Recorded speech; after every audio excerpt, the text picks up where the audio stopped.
Hey everybody, my name is Ed Trevors. My pronouns are he, him, and his. I'm an Anglican priest in the Diocese of Nova Scotia in Prince Edward Island.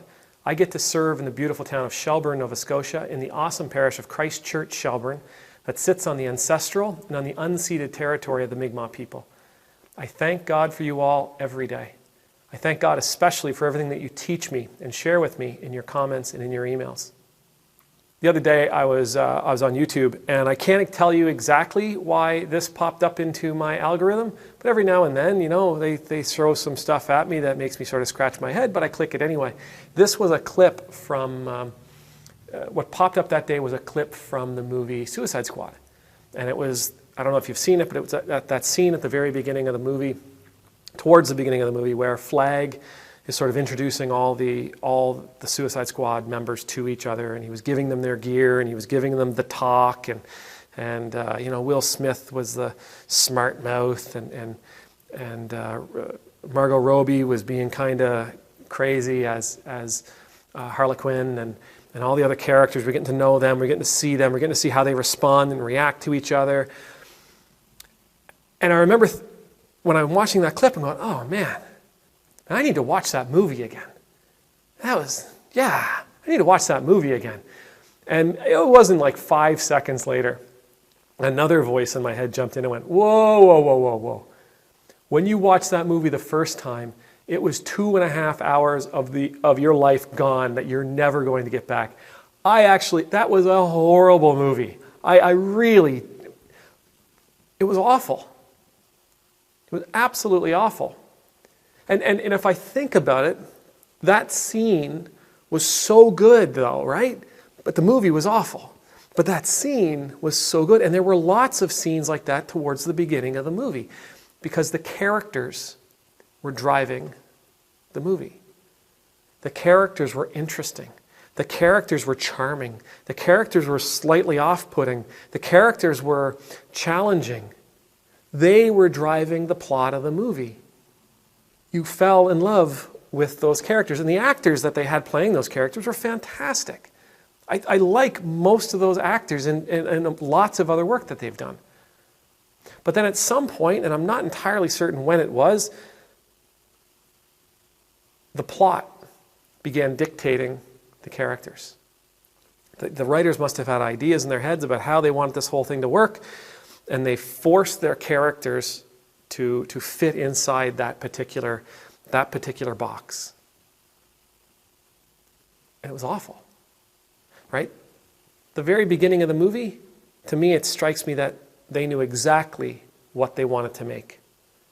But somewhere along the line, they forgot. And they made something else. They forgot what they had intended to make. They forgot what they were trying to do. They had great actors, they had great characters, based on a great comic book series. But they forgot. They forgot what they were all about. Organizations do that too. Right? Organizations do that. People, organizations, churches, businesses, whatever. We do that too. We start a project, we start a task, we start an initiative that we're completely bought into. We love it. We know what it can do. We know what we want it to do. We believe in it.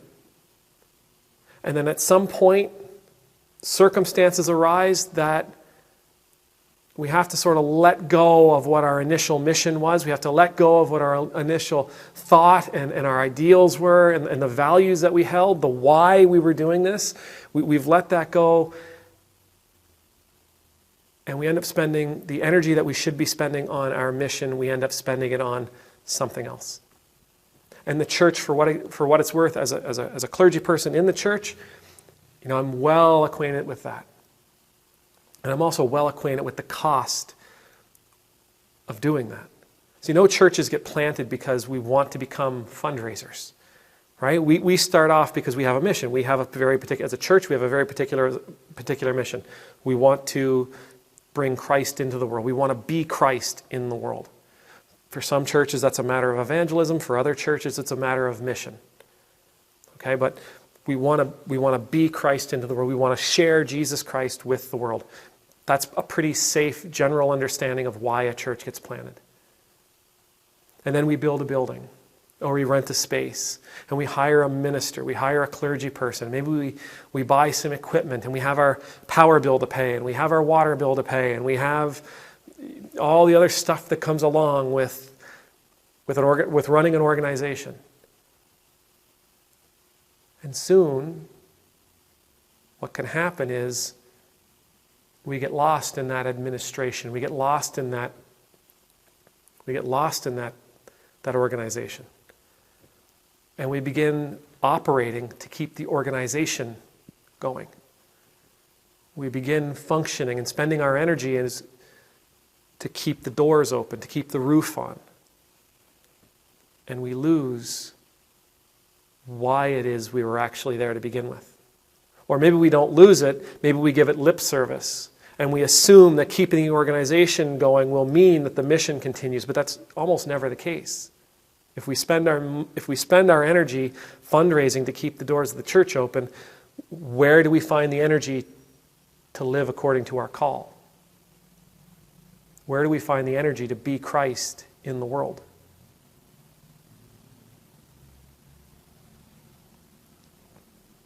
Suicide Squad could have been such a good movie.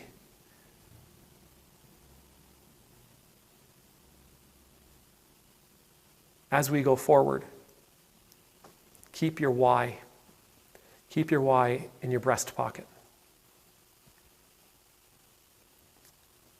Keep it close. Don't ever forget it. Don't ever take your eyes off of it.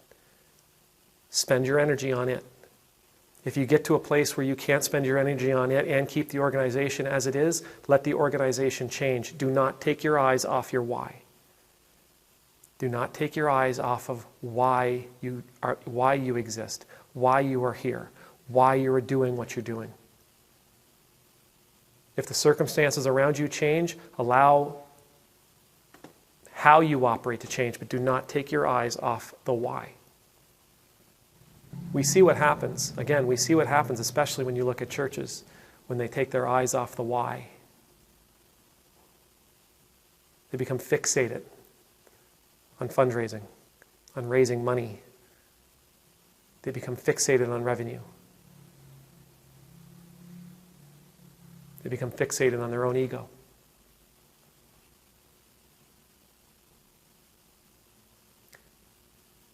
Don't take your eyes off your why. And may the Lord bless you. May the Lord keep you. May the Lord make his face shine upon you and be gracious to you. May the Lord lift up his countenance upon you, and may you always know the peace of being in the Lord's presence. And I pray you and I going forward will never take our eyes off of why we are doing what it is we are doing. For any reason. Amen.